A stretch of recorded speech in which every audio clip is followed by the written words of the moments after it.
You can go ahead. Alright.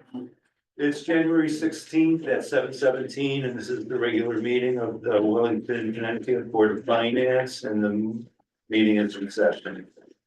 We're gonna start with seating of alternates, and we need an alternate tonight for Christina. Do we have a motion? I move that we seat Britt for Christina. Tonight's Second. meeting. Second. All those in favor? Aye. Aye. Nays?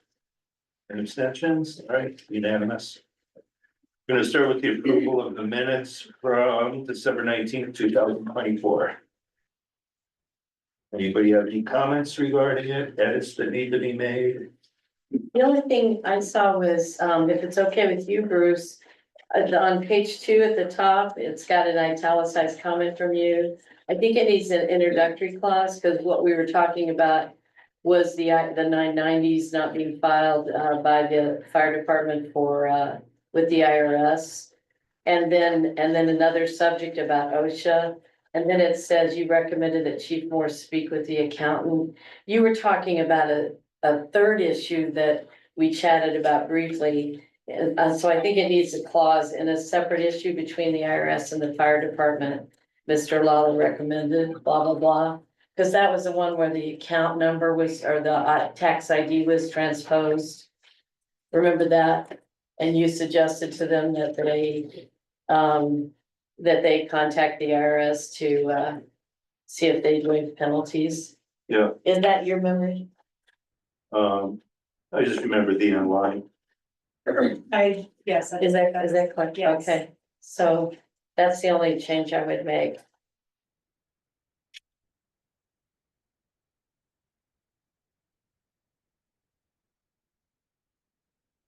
Anything else? To approve the minutes with the suggested edits. Second. In a second. All those in favor say aye. Aye. Thanks.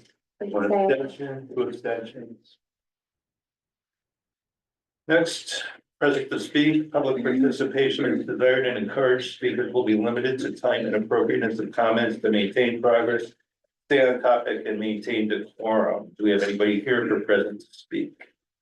I'm good, I'll speak plenty later. You can move on. No old business, so we go on to new business, and item 1 and our only item is CIP update by James Marshall, who is now the CIP chairman.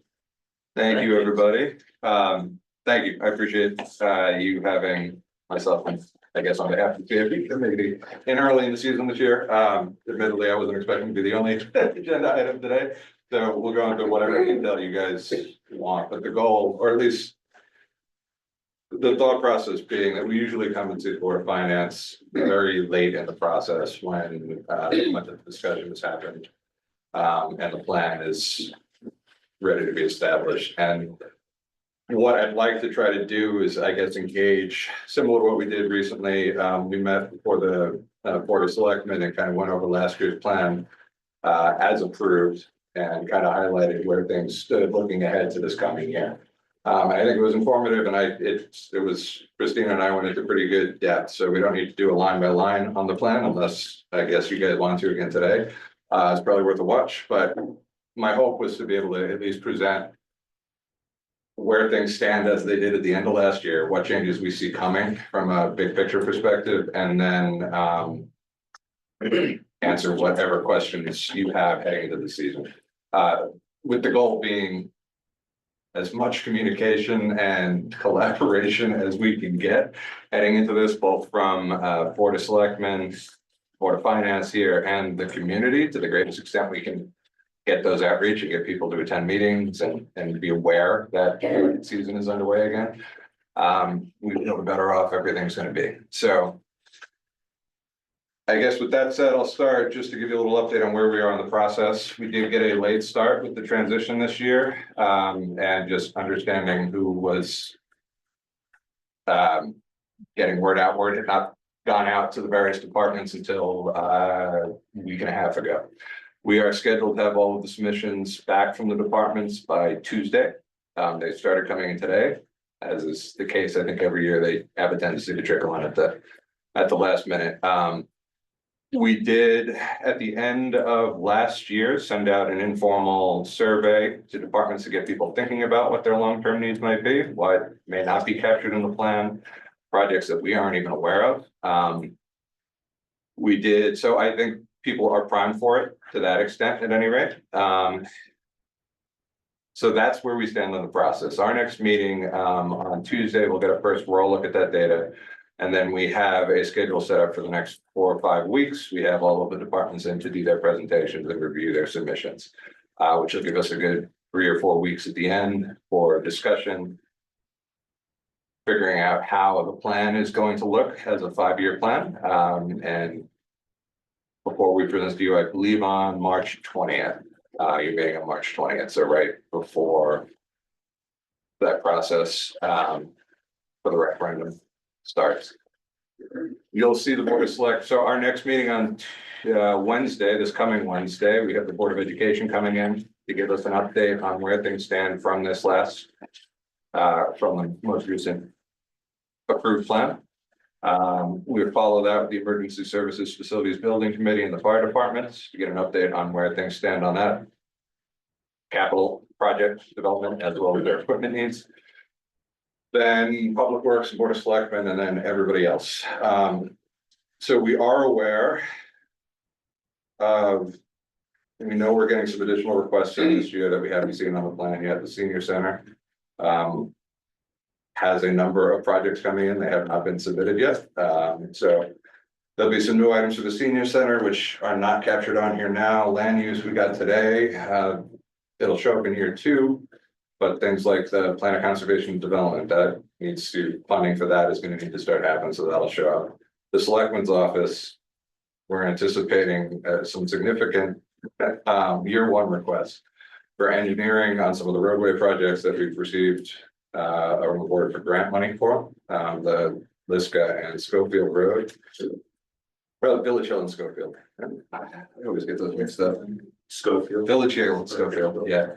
So they're different in this plan now. They're gonna be updated, but we got something like a $2 million grant with the help of Representative Nuccio. That the engineering of it needs to happen out of town funds and not outside of the grant. It's recommended that that's the case.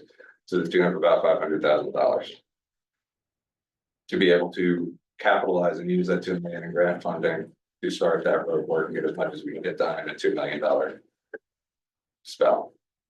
The animal control facility is a new one that's not on here yet. That is coming up. There'll be some requests for funding for that.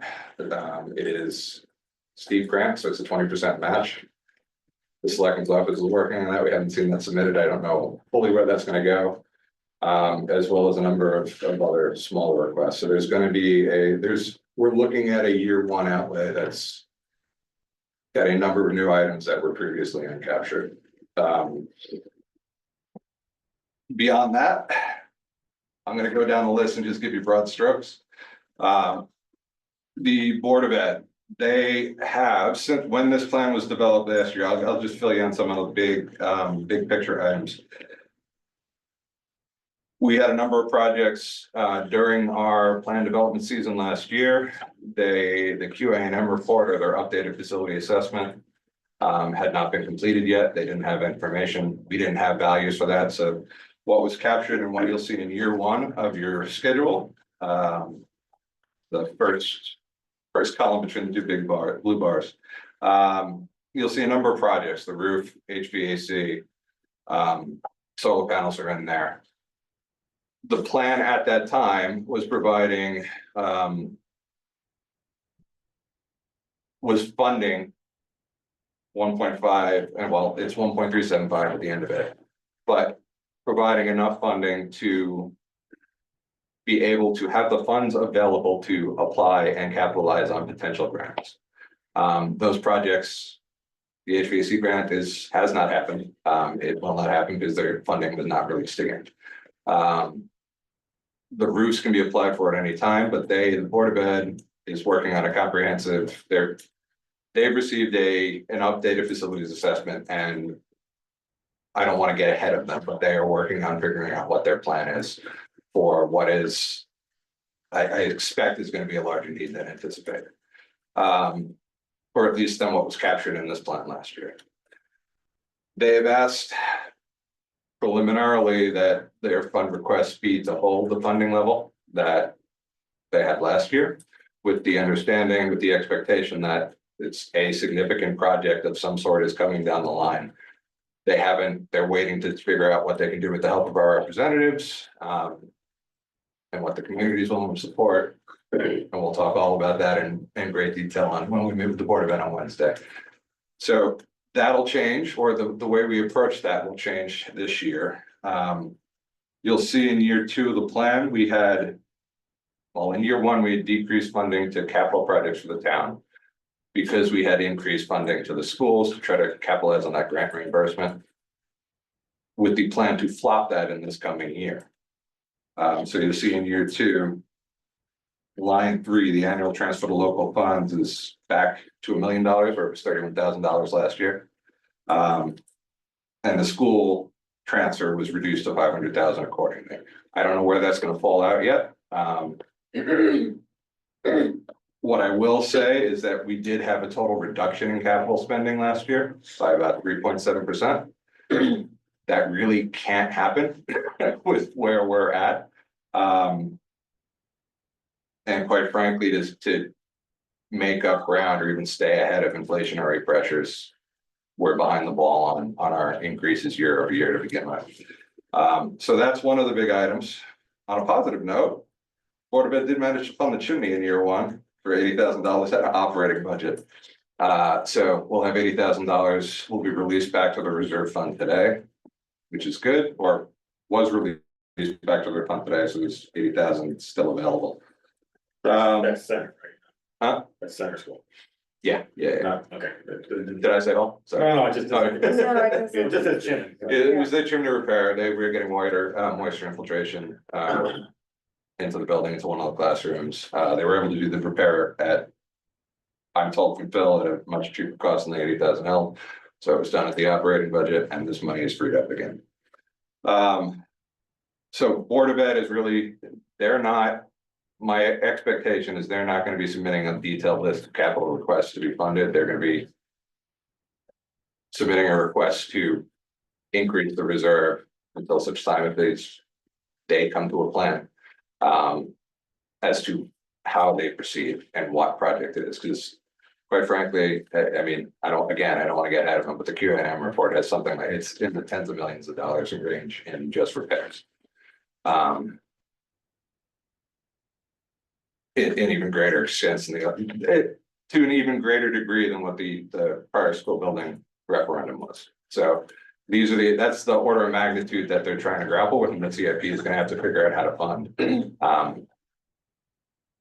in collaboration with you guys and the Board of Selectmen and the town at all. Let's see what else we got. So moving on to EMS, you'll see a number of recurring lease items. One of the big things I'm trying to do is increase the due diligence, try to get an understanding of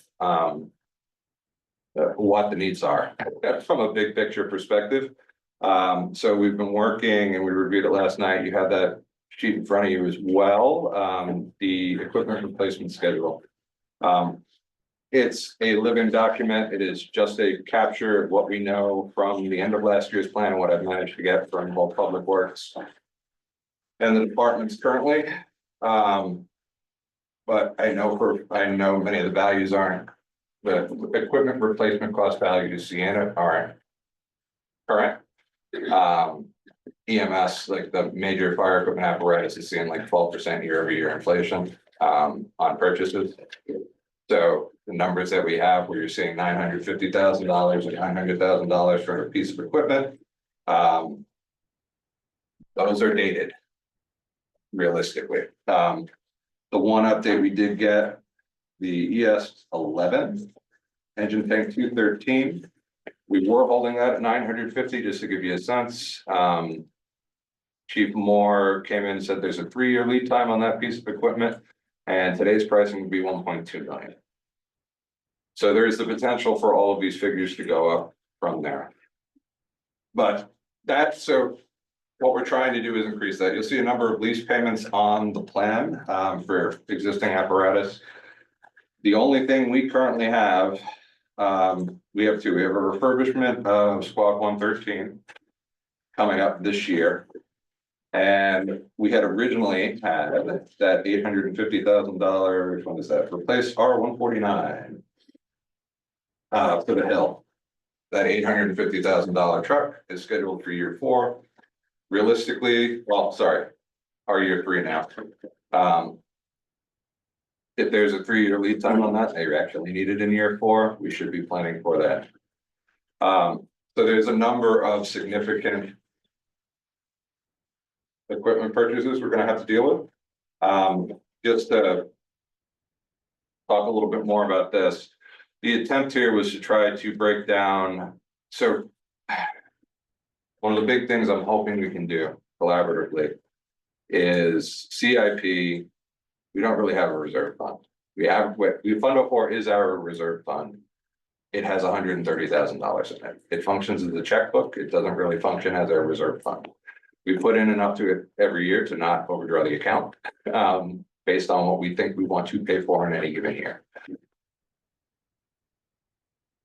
What we need to start doing is looking at this comprehensively as a 5-year CIP plan rather than just year 1 and kicking what we don't want to do down the road without any plan to start to build towards it.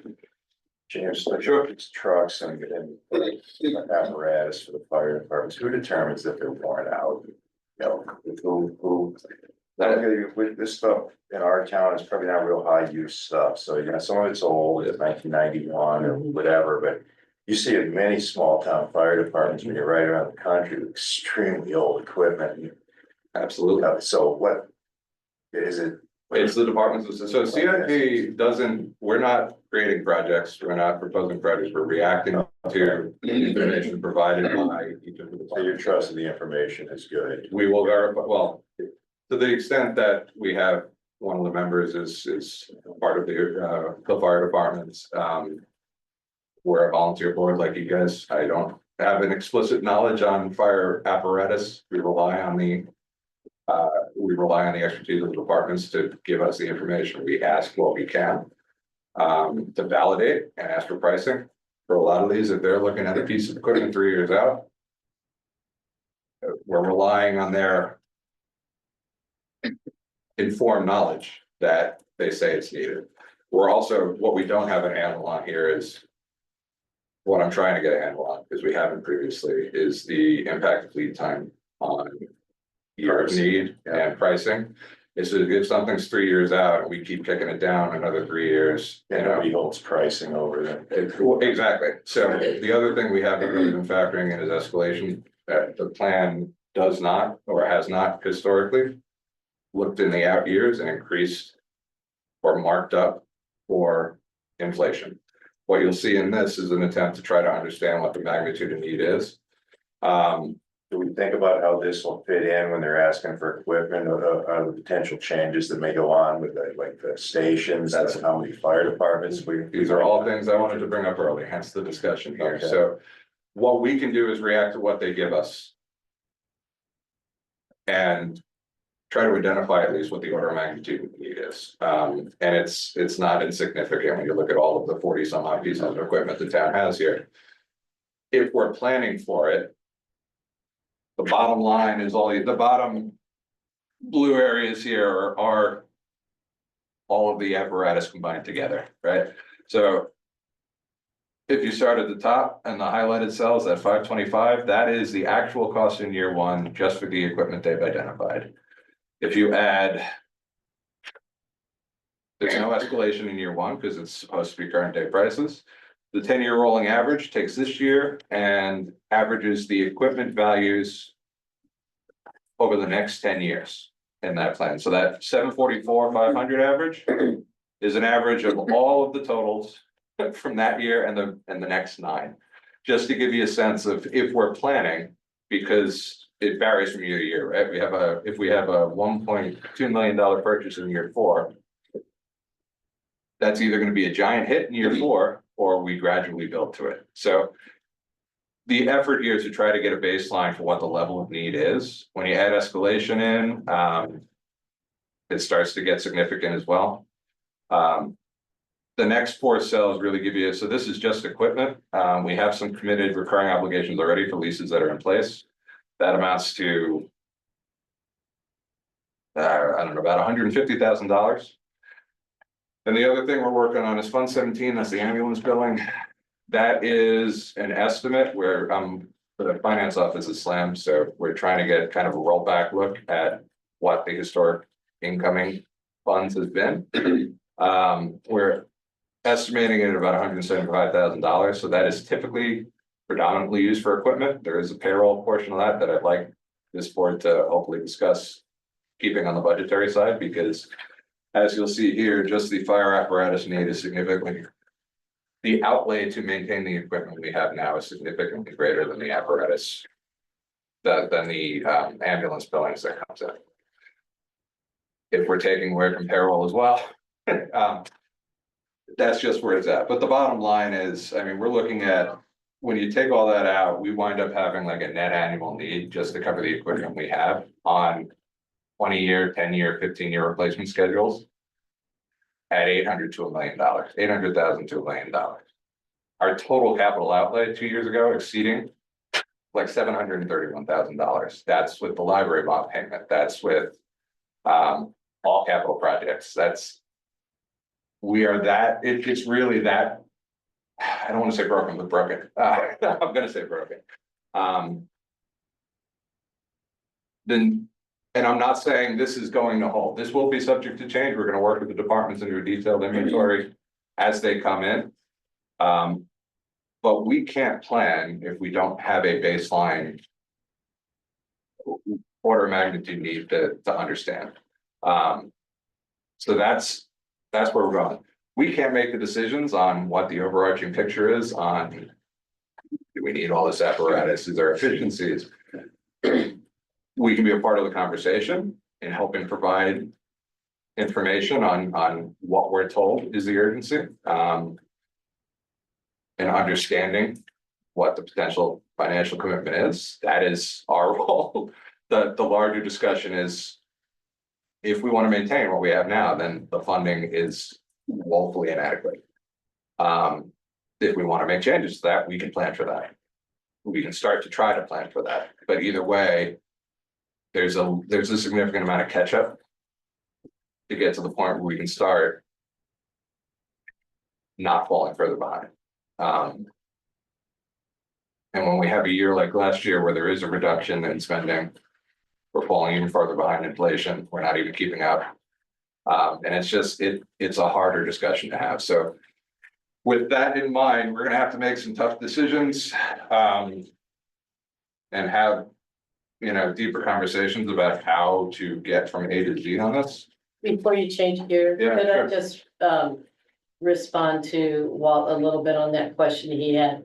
That's not to say that on CIP, which I've been on for years, Christine's been on for years, there's a institutional knowledge that we do bring up. For instance, Public Works has got a truck in the first year of this upcoming plan that what did not appear in the plan before for replacement. We're gonna be doing some pretty intense questioning about that, but ultimately, we're not the decision makers on that. He's under Pete's budget, he's under Pete's parameters. And the other example was I will correct that though, Steph, that wasn't in the plan. It was just in an out. it was in an out year. It was, Yeah, that's we- what I we meant. pushed it It and he's wasn't. got it back up. It was, Still a but budget still request, quite a bit, so a few years later than this is, so that's one thing. And the other policy issue is the whole idea of the second ambulance, which was purchased under ARPA money. ARPA money is not self-sustaining year after year in any of its budget expense, so the rule book up front is if you buy something with ARPA money, don't expect it to be carried through to the budget, to the nth degree, even though we may think it makes sense. We'll have to budget for that as a fresh item, because all that money has sunset. So that's the case with the second ambulance. while we're on EMS, just a couple other big picture items. We're still Emergency Services Facilities Building Committee. They're for us in 2 weeks with the fire departments. They do not anticipate having an update. We carried I forget what year that was in off the top of my head. We had it out on year 3, so it would be next year according to, as the schedule rolls along a year later. We had, based on available information, they had 2 projects and a joint bond for $11.5 million. We had provided funding in last year's plan for that committee, hoping that they would be able to advance that effort and get a realistic expectation of costs, what the overall need was. They're working towards that. They're not anticipating having an update or any updated budgetary pricing on what a realistic project may be or what the bond cost may be. So it'll be a speculative best guess, understanding that there is a significant likely bonded project there. I just don't know when it's gonna fall, or how much it's ultimately gonna be. So I was hoping we'd be further along going into this budget season, but we aren't. So they'll tell us a background of where we're at, and I'm hoping between now and the end of March, we might have something, but I think it's doubtful. So that will remain an unknown, at least through the approval of this plan, I suspect. The library's got a couple of projects coming in. I talked about the selectmen, so there's a lot here. But hey, again, I think it's all my point being just to come in and kind of, if you have questions about this, keep the communication open along the way. We're gonna come back at some point. We'll have met with everybody by, I think, the 2nd week in February. So that's when we'll have our first big update to this, where we capture everybody's submissions as they came in. We see what that overarching picture is. We'll provide as much update as we can then. What I'm hoping to do is set up what I'm hoping to do to get to the point where we can say, okay, this is as presented, here's the level of need that they presented. And then work with everybody to try to figure out ways of starting to make inroads at it. It's not, I don't know how to get there yet until we see what the big picture is. My hope is that we start planning and looking at this comprehensively. Because there are certain things that aren't gonna wait for us to be ready for them. And as much as I'd love to say, I know the EDC is about ready to release their strategic report. I think that's coming. The reality is, there's probably 10 years before we see any appreciable New revenue. From substantial capital projects. And I don't see any way that some of these big hits are gonna go that long. What I'd like to avoid is a big burden in any given year, like the school referendum for like a giant single year increase stinks. And is pretty untenable, but if we can gradually do that, maybe that's an approach. And I'd like to start coming up with, my hope is that we can come up with strategies to discuss with you to get a gradualized fund balance, positive flow, but gradual, even if uncomfortable.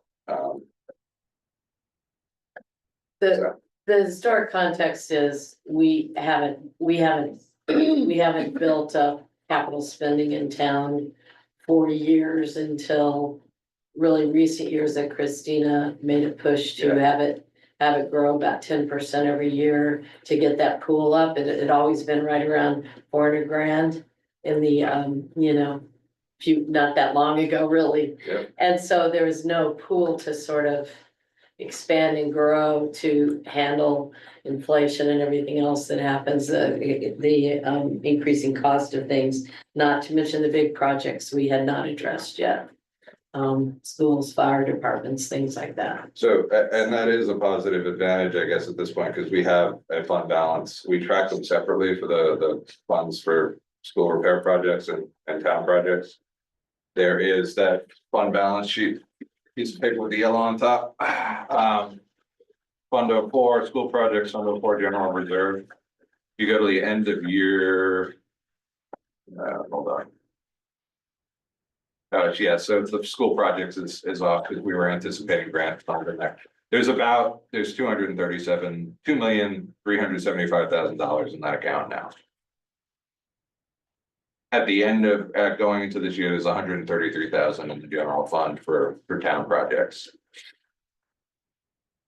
The shock absorber, while dedicated to what we know is going to be a high level project of some sort, it has at least given a fund balance that is now accruing interest that allows us the ability to pay for potentially smaller projects without financing them.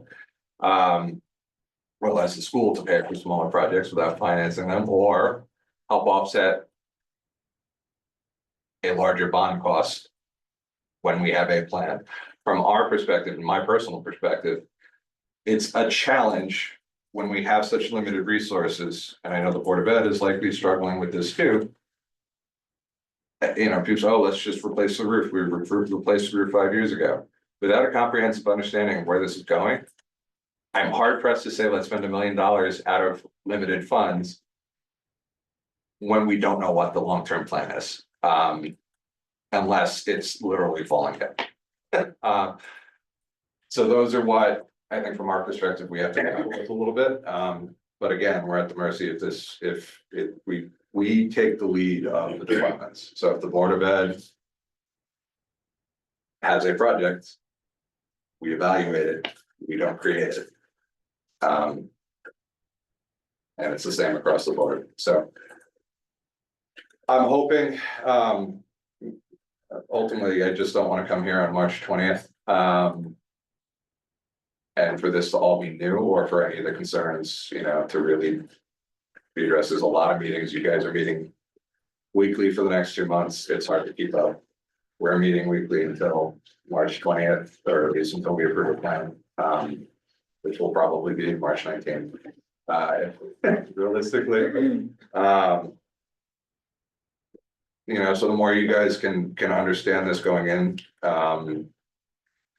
or at least what we're grappling with, I think the conversation will be better. Honestly, there needs to be, in my opinion, and I don't want to speak on behalf of the committee in this end, but there needs to be some general collaboration and consensus and unified voice towards something. Between us, the Capital Improvement Program Committee, Board of Finance, Board of Selectmen, working towards something. And it's probably going to be, it's going to be tough decisions and uncomfort, but there always is. I just, you know, I have a little bit, I've only been on the committee for about 1.5 years. You know, I have a background in this, but you know, I have the advantage of coming in with some degree of fresh set of eyes. And it's the thinking around it needs to change to make any sort of progress. Because honestly, the longer we delay things, they just get more expensive and the further behind we get. So I'd love to see, you know, I'd love to see less reliance on leasing. I'd love to see a positive cash flow so that we could not lease every piece of equipment, or have to bond a $3 million road project in full. And that's just nature. The only other thing I'll mention is this all does fall under the selectmen's budget. Which is also it's difficult, particularly because every 2 years we're electing new selectmen. But the reality is all capital spending shows up in his budget in one way, shape, or form. So, you know, whereas last year it wasn't, because it was cut at the end, it was a reduction in his total budget impact. This will likely be it'll increase his percent. So I'd also like to, you know, start to think about this as, yes, he's got a general government budgets around, and he'll talk about it. So, you know, CIP is a percentage of that pie. There's only so much we can shrink. We can sway within that without the pie just having to grow some, to start to get a handle on this. So. I don't know.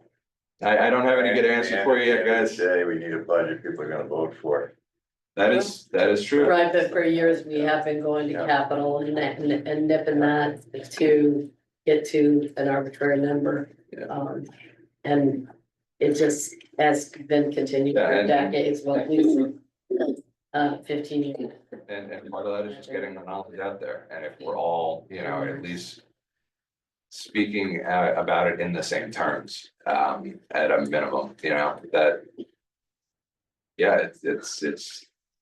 I don't know, there's no, it's not a pretty picture, but.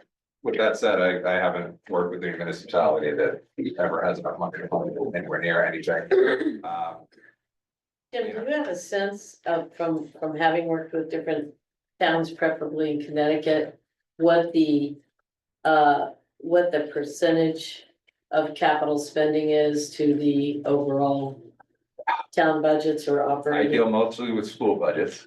Yeah, that's true. So those are a different animal and they vary wildly, from whether it's a charter school, private school, public school. Might be something we try to capture just for our knowledge. I don't know, Bruce, about, you know, take a little research, Yeah. but figuring out what towns around us are doing on that. Well, I've had Donna looking at what acceptable levels are of spending in regards to borrowing, in regards to your total debt. With that, we already know. I mean, because, I know what the auditor has said to us, you know, as a guideline, but that's a little different than what I'm talking about. What's a healthy capital budget?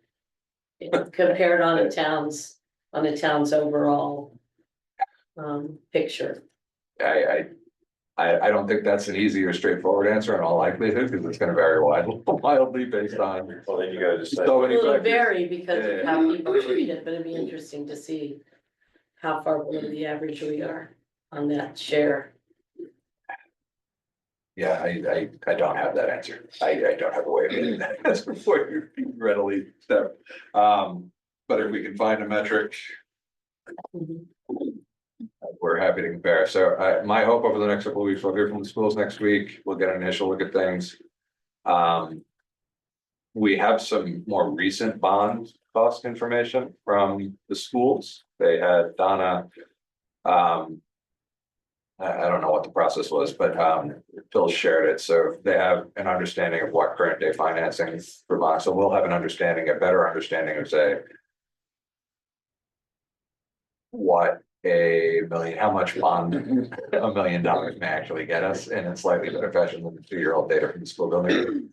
So we can start to understand, I'd like to understand how we, you know, if we increase fund balance, what that potentially can generate or reduce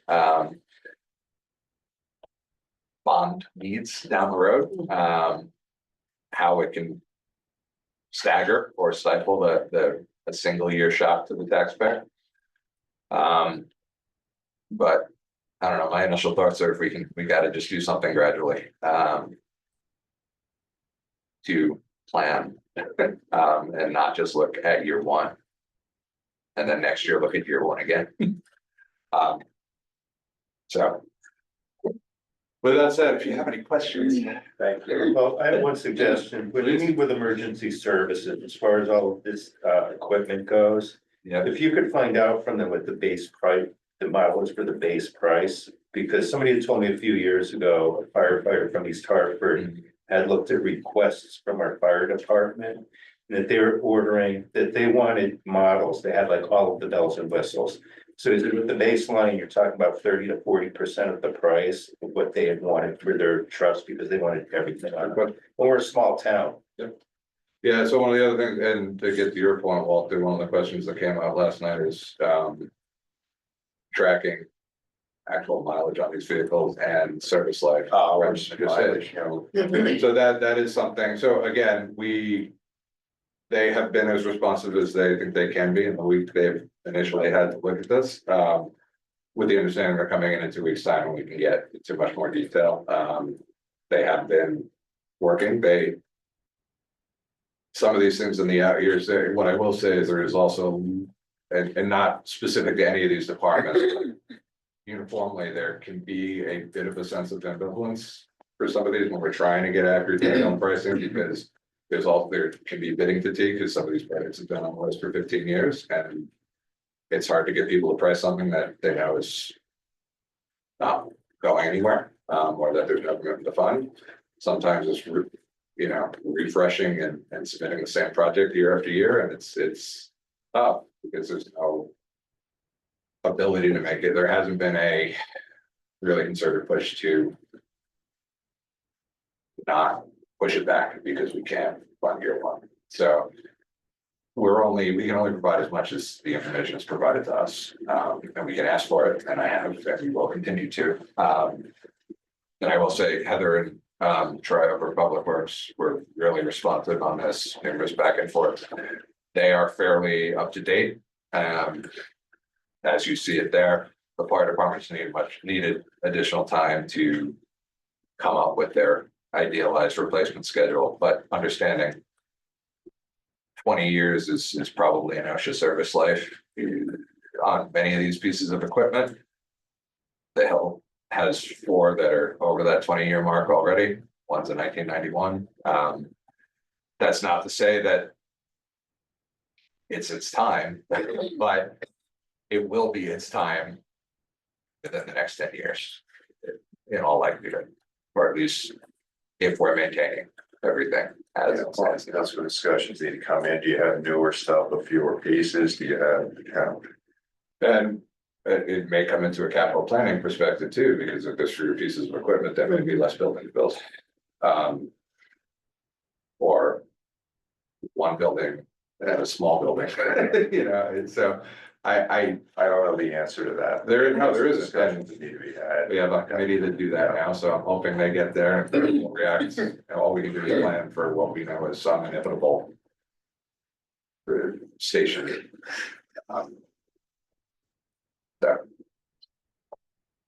And it's some of it, I mean, I would just add, it's complicated too in our town, which is almost 300 years old. Because we have a lot of pre-existing, organizational things that make it more confusing. It's not as if all the services in town are under the town auspices. Some of them are, quasi public, private. And there's kind of different deals attached to all those. So that makes it hard to sort of put under one, one strategy. Yeah, it's a big puzzle. But yeah, if you guys have any questions, or if as you have your own budget presentations, if there's anything we can pull, if there's information you need, we're happy to try to provide it. I got 2 years. If I can't make it some sort of positive impact here, then we'll see. But that's kind of my own personal goal, is just if we can get some forward direction while I'm at least on this term on the committee. I'll consider that at least some degree of success, so. But thank you, and don't hesitate to reach out. I may hit you up with some questions or a brief update sometime in February. After we have a full look at the submissions, so. We're here every week, so I know. come see us if you want. Thanks for this, James. Yeah. No, thank you guys for taking the time, and calling a whole meeting just for me. We wanted you to feel special. Like, oh God, I gotta actually. But thank you guys, I appreciate it, and keep up the fight. All right, we'll move on now. Correspondence, there is none. Present to speak, public participation is desired and encouraged. Speakers will be limited to time and appropriateness of comments to maintain progress, stay on topic, and maintaining the quorum. No one for present to speak. Good and welfare. I just want to get this out, just to get it kind of out in the public. Stephanie mentioned 300 years, and that's right. In 2 years, the town will celebrate its 300th anniversary, 2027. And I kind of joined this committee So we have a good opportunity to, over the next 2 years, kind of plan something, whether it's a big parade or there's few smaller events throughout the year that are hosted by our various organizations. I just kind of want to sort of get this publicly out in the, so everybody here. Kind of put on everybody's radar and, it's like, it would be a shame if it goes last minute, oh, wait. 300, where we went to. Just put that out there. Are you chairing that? And a bad feeling I'm gonna end up. It hasn't happened yet, but you're feeling the burn, huh? To that end, I think it would be nice to, cap everything off with we did a parade, I should say, I was there. For the 275th. Wasn't here for the 250th, yes. And, but some of, we've kind of thrown some stuff around. Fire departments are gonna come up on a pretty significant milestone, around 75, 80 years, each one of them. So they can do their own thing with, their service to the town, over the years. The cemetery can certainly do little tours around, great, the various burial grounds, that was something we talked about, having some of that, with the veterans. Schools, certainly, you can get some of the kids involved in, local history, great. So stuff like that. Could get businesses involved too. Yeah.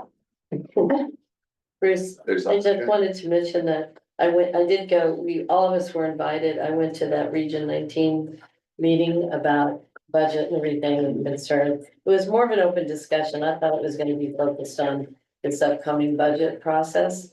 But there were several state reps there, state senators, and there was, representatives from the 3 member towns of Region 19, plus our whole school board. Bill was there, I was there, and some reps from town who were on the Region 19 board were there. The issues that they brought up were really interesting and far reaching, and I could, frustrations in, statewide, I would say, but definitely in the 3 towns, this Region 19 towns. So I could share that, in brief now, or I can share it later. I just didn't want to butt up against the more rigorous agenda during the budget season. Let us know what happened.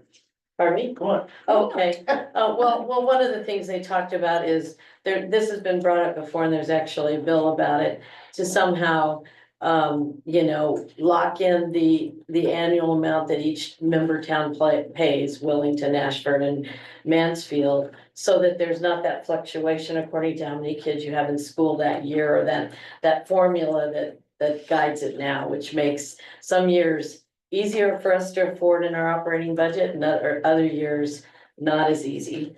And so there's ebbs and flows, and everybody has to deal with that. We've kind of gotten used to it, but sometimes it's a surprise which year it's gonna hit you on. The downside of that is, how is that arrived at fairly, so that, one town isn't paying more than their fair share. And that's one of the reasons it's been elusive in the state. There's a lot of regions in the state that have regional high schools. I mean, we're not the only one. So that was one. And there was concern about, and the subject, our situation came up. And other people have had that issue. It's maybe been more focused here than it was in the other towns, but the number of outplacement students that are in a certain budget that we learned about late in the game, and it kind of changed the whole deal as far as getting our budgets wrestled down. And that is, it's of course, it's a state mandate to provide those services for kids, and in many cases, it takes transportation out of town and services out of town, and that's why the cost. So the reps were interested in trying to pursue those kinds of things too. Nothing was fully arrived at, except I think there's a discussion group that's gonna start up to talk about the previous issue about a level payment amount for the membership towns.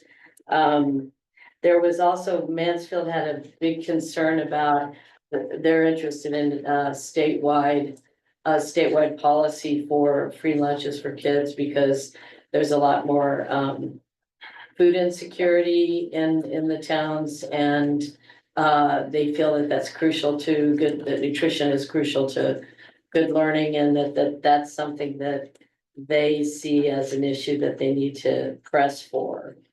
So that was another, and I think that's pretty much it. I mean, a lot of it was discussion, but there was probably 25 people there on board and I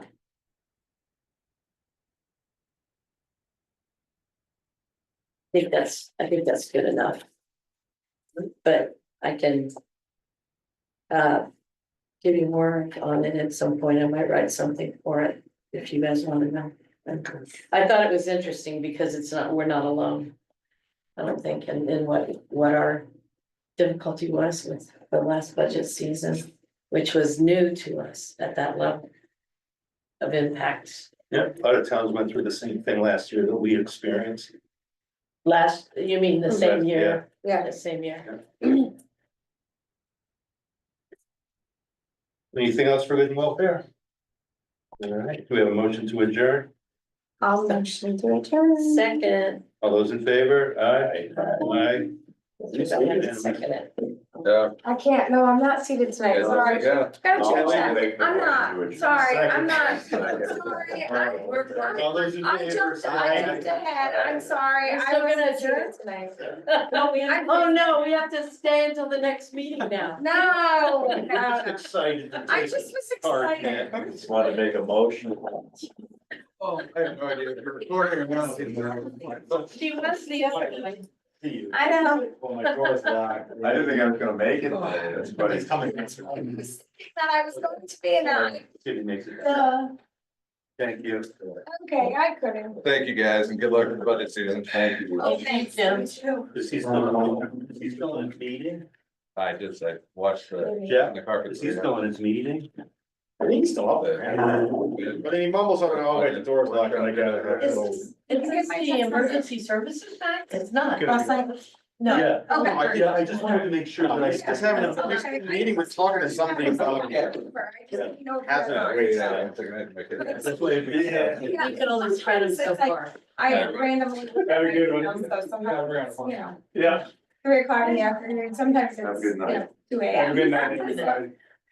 It's good to have Thanks, this Lisa. so that way if something comes up, Yeah, that's why I wanted it. yeah, okay, excellent, now, Thank you. you're welcome. I can tell I'm overtired tonight though. Completely overtired,